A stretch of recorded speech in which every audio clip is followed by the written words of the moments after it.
Ito maganda talaga, ano, pag ganito. Ganito lang yung size na pandalawahan, ano. Kesa yung isa medyo malaki. Isa malaki talaga, kaya lang, wala namang cabin eh. Magandang araw po sa inyo mga amigo. Ang ganda po ng ano, ang duyan. Magkano kay gandong duyan? Ano, ratan? Ano ba ratan kakawayan? Ratan to, magkano ganito? Ay, nahulog. Nanirap. May presyo ganito. Magkano pa ganito? Ganda ya. Oh. Maganda. So ngayong araw po mga amigo, nandito po tayo sa Aluwasan Isidro Nueva Ecija. Kasama po natin yung ating mga bagong friends. So siya na po ang papansin ko Pilipino, tatanggalin si Belgium at si Belgium. Joke lang. Then nandito tayo mga amigo at napadaan lang ako dito. Kasi nga nagtatanong-tanong kami about po sa bahay sa bahay po na tatayo natin kay Nanay wala naman ako. Nanay Dora tsaka kay Mang Mario. Ano mo? So, andito po tayo at magtatanong ako kung kasi nag-canvas po kami mga amigo. Ang sabi sa akin noong nakaraan kasi inaapura na kasi pinapalayas na kasi si Nanay Dora, pinapalayas na tsaka si Mang Mario. Wala na silang lilipatan. So, dapat iniisip namin kung ano ipapagawa na bahay para sa kanila. Kung semento ba, kahoy ba. Sa kanila kasi may matutuluyan lang talaga sila. Pero naisip ko kasi ngayon dito na meron dito namang mga kubo. At pag tinignan nyo, maganda naman. Tapakita ko po sa inyo mga amigo. Oo nga eh. Nanay, magkano po ganito? Ito pa mga amigo, yung ganitong kubo. Tingnan nyo po, maluwang eh. Tingnan mo, dalawa lang sila ha, pag ganito. Ang ganda, di ba? Oh, yan. Nanay, ano size nito? Ano po na size? 6x16. Mas maluwang to, no? Oo nga eh. Maluwang ang terrace, tapos ganyan. Oh. Pakikita ko po sa inyo mga amigo. Tingnan nyo, malaki na yan. Tapos 6x16. Ayan, tapos pasok tayo sa loob. Tapos babarnisan nyo pa to. Hindi pwedeng pintura. Hindi pwedeng pintura. Ay, pwede rin. Mas magandang pintura, pero kayo na lang magpipintura. Ba't kami kung ibibigay sa inyo pintura, kayo magpipintura? Pwede yung gano'n, ano? Para matibay. Para matibay kaysa sa, ano? Talagang matibay, boss. Po, pagpintura, ano? Ilang, ano? Tapos, ayan. Tingnan nyo po mga amigo, ang laki. O, di ba? Dalawa lang sila. Tapos may kusina na rin pala, ano? Ito yung lababo, no? Oh. Tapos yun po mga amigo yung ano nila, oh. O, di ba? Ano po ba mga amigo? Okay po ba to? Titingnan natin kung magkano ang presyo. Ang luwang! Ang luwang niya, maganda siya. Tutuluyan na ganyan. Nag-ano po ba kayo? Nag-personalize? O yung kunyari may design tapos gagawin nyo? Oh, pwede rin. Pwede rin. Kaso kawayan, ano? Made sa kawayan, gawa sa kawayan. Tapos ito pa. Ito po, ano size po nito? Tingnan natin. Ito 5x7. Ito. Ano po to? 20 ito 20 mil to. 20 mil pala yung mga ganito. Oh, di ba? Tapos ito, ito maganda rin. Tingnan mo, meron na siyang design mga amigo.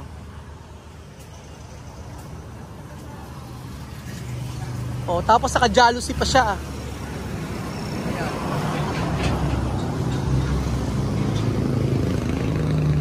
Ayan po.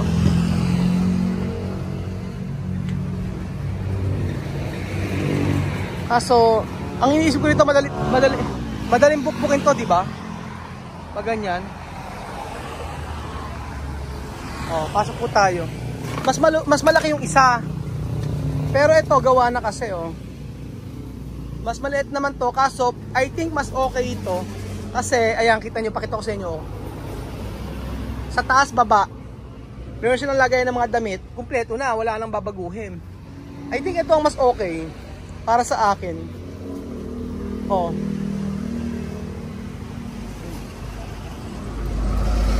Tapos may lock na siyang pintuan, oh, di ba? safe sila dito. Yan. O, meron na rin siyang lababo, di ba? O, kompleto na. Lagyan ng mga ano niya, gamit.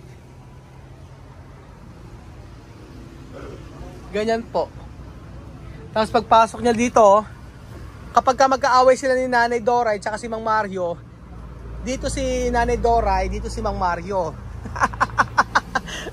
Tapos pagka talagang todo ang away nila, sasarado ni Nanay Doray ito. Tapos si Mang Mario dito. Pagka hindi pa na pagka sobrang matindi ang galit ni Nanay Doray, ang gagawin ni Nanay Doray, sasarado to, sa labas siya. Ayun nga po, hindi ko lang alam kung matibay yung ganitong kawayan. Pero kasi, for the meantime, siguro ito muna ang maganda, no? Ano po ba maisasuggest nyo mga amigo sa akin? Ano ang maire-recommenda nyo? Okay ba ako na bumili ng ganito na para sa kanila o ipagpapagawa natin ng semento? Kasi naawan ako kay Nanay Doray kasi alam nyo po, nung isang araw pa, pinapalayas siya.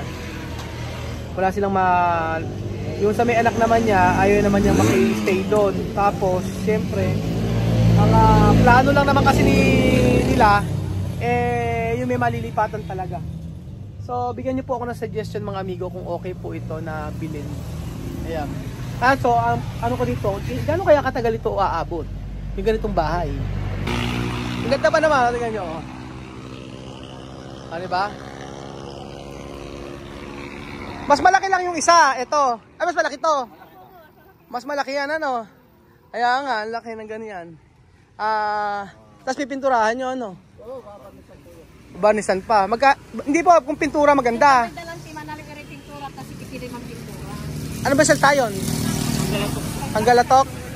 Kala ko ano. Pipinturahan yan, ano. Maganda lang pintura. Ano ba? Basta yung ano natin, yung sa pinag-usapan natin, sige, bayad. Magano nga daw? 48. Ano? Ayun, 48 yun. Ako, sige, ano nga ba? Ilang taon ba tumatagal yung ganito? Ilang years? Yung pawid lang. Abot ng 8 years yan. Ang pawid, 8 years. Papalit lang. Pero ito, makapalaki ito mga 10 years yan kasi pawid ng Pangasinan. Bakit magkaiba po pawid ng Pangasinan tsaka pawid dito? Di ba yung isa lang ang pawid? Isa lang ang pawid Yung Bicol kasi malutong. Oh. Pero kasi pagka yero ginamit dito, mainit. Oo, mainit.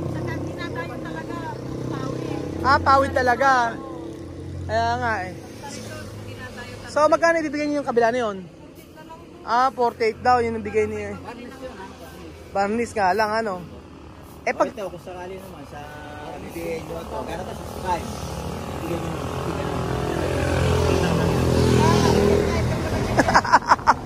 Makatawad.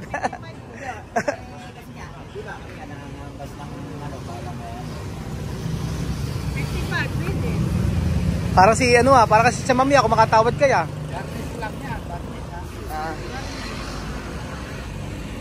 Pero eto, tumatagal to gano'ng katagal?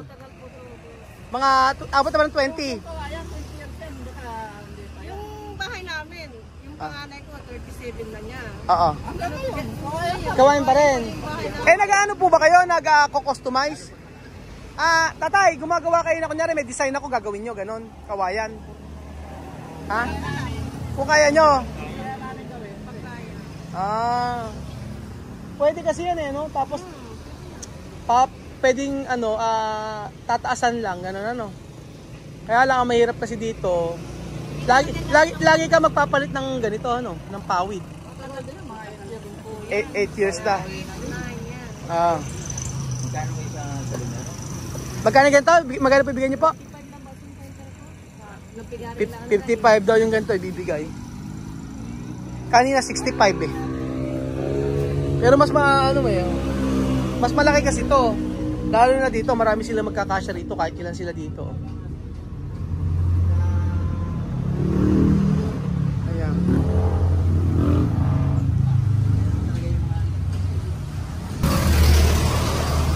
Halimbawa, yung mga ganito, kunyari, magpapagawa ako sa inyo, tapos, paano paglalagay ng aircon?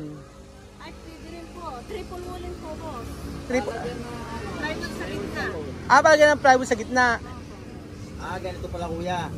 Oh. Kung di ba ginagawa nyo naman yan, yung presyo niyan, kung doon yung gagawin nyo. Yung doon. Oo. Pwede rin po.